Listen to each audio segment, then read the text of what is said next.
Another way to process several images and save them out as different file formats without having to go through Camera Raw is by using Image Processor. Now, typically, I will use Image Processor after making all of my necessary adjustments to all of my files.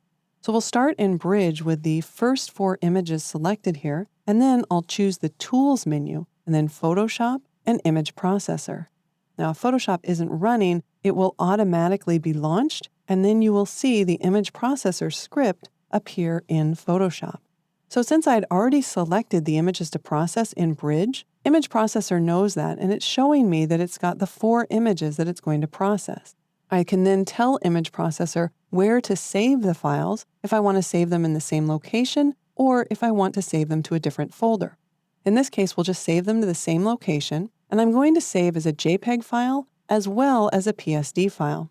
So as soon as I select either of these file types, we have different options such as quality settings.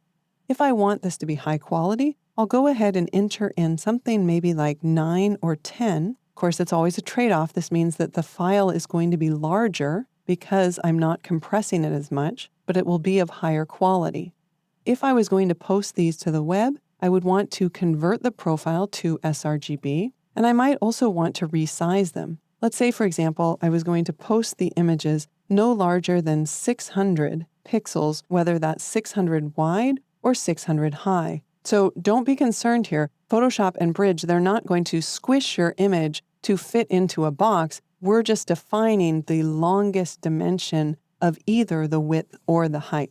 I also want to save these as Photoshop files. If I want to resize them, I can as well here. Now, for my Photoshop files, I'm going to think in my mind probably those are ones that I'm going to print. So I'd have to do a little bit of math here. Let's say I wanted it to resize the files to 4x6 at 300 pixels per inch. Well, then I would take the longest dimension, which would be 6 inches, and I would need to multiply that by 300 pixels per inch. So then I could enter in 1800 by 1800 pixels.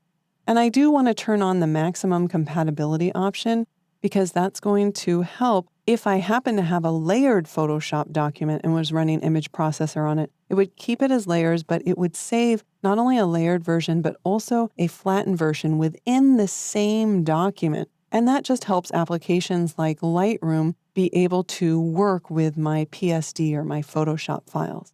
Of course, I could also save this out as a TIFF, but I don't need to right now.